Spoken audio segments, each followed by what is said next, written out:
The Trigger Spoon Junior. Big enough to draw strikes from trophy trout, small enough to round up a limit of pan-sized fryers, and the perfect spoon to put on the end of your line when the trolling gets tough. Pick up your kit of Trigger Spoon Juniors today at fishhuntshoot.com.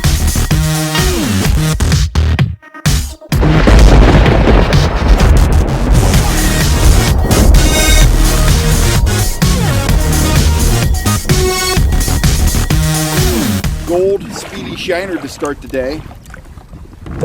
I'm going to be trolling at about 2.5 to 3 miles an hour. And on my spinning rod, I'm going to be running a jointed number 9 rainbow pattern Rapala. We'll make our first pass with these lures and see what we can do. We'll be aggressive and see if there's any hungry trout out here. This lake hasn't been fished much, it just opened up. So, got my fingers crossed, we'll see what happens.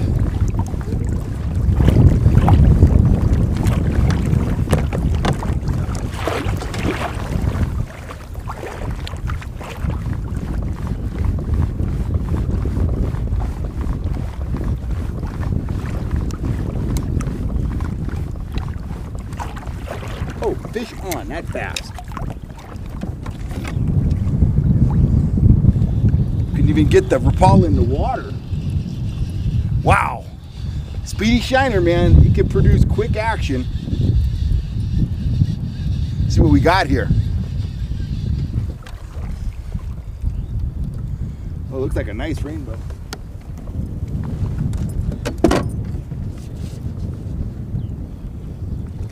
Woo! Haha! He's feisty.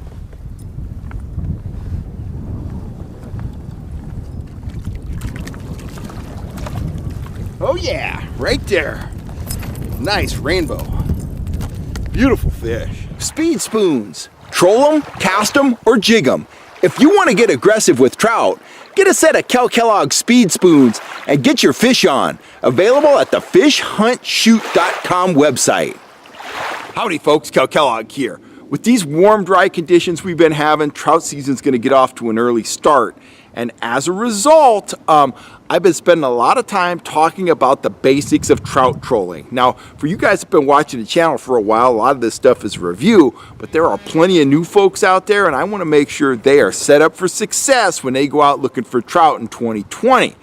Along these lines, last week I did a video about my philosophy of speed as it applies to trout trolling. You know, I talked about starting off fast, then reverting to medium speed lures, and then reverting to slow lures depending on what the fish were showing you on any given day.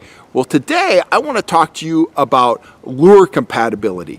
It's important that you are using lures, that are compatible to run at the same time at the same speed, okay? I had a guy reach out to me last week that was trolling grubs and some of my trigger spoons, and he was catching fish on grubs, but he said, I'm not catching anything on the trigger spoons. Well, that was probably because he was trolling too slow. He was trolling at grub speeds and he was catching fish on grubs, but he wasn't trolling fast enough to really trigger fish on the trigger spoons. So here I got a couple lures in my hand. This is a good example of what I'm talking about. What I have here in this hand, I have a gold Rapala, fine lure, a real fish catcher. In this hand, I have a gold flatfish. This is also a fine lure and a real trout catcher, but they are not compatible. This Rapala, it needs to be moving along at 2.5 to 3 to 3.5 miles an hour to be really effective. Whereas this flatfish, you want to be trolling this little guy at about 1 mile an hour or it's going to roll and tangle and it's just not going to work properly. So if you're out fishing with your fishing partner, it's important that you guys communicate, talk about what speed you're going to be trolling, and then decide on what kind of lures you're going to be pulling. Here's another example. Here is we'll stick with this gold theme. Here's a gold speed spoon. This is a great spoon for trolling anywhere from 2.7 all the way up to 4 miles an hour. But here's another spoon. It's a great trout catcher. It's a wee Dick Knight. Now this spoon, it's going to work best at about 1 to 1.5. They're both fine trout lures, but you don't want to put on one of my speed spoons on one rod and have your partner rig up with a gold wee Dick Knight on the other rod because your lures are compatible. You know, it's all about speed. The speed spoon, it would be, you know, a great match for a gold Rapala like that.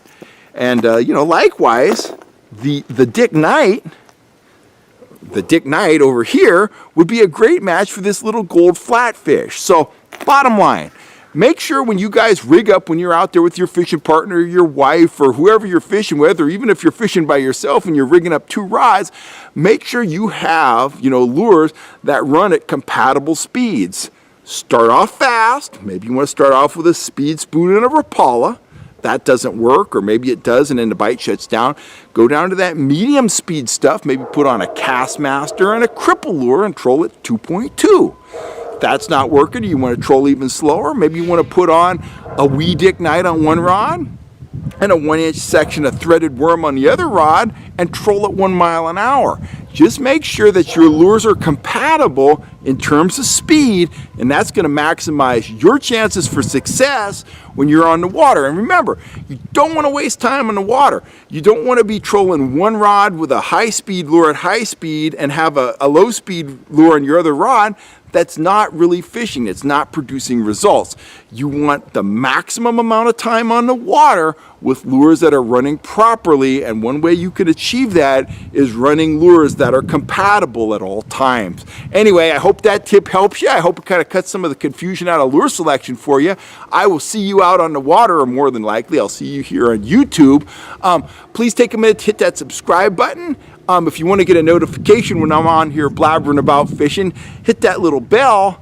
And I really want to thank you guys for all the support you've been giving the channel. And I am looking forward to 2020. We are going to share some really cool tips, some great catches, hopefully, and stuff like that. And once again, guys, thanks for all the support. And I will catch you next time right here on YouTube. If you're looking for trout gear, you know where to go. Go over to the Fish Hunt Shoot Productions website and check out my store. You have a great day. I will catch you later.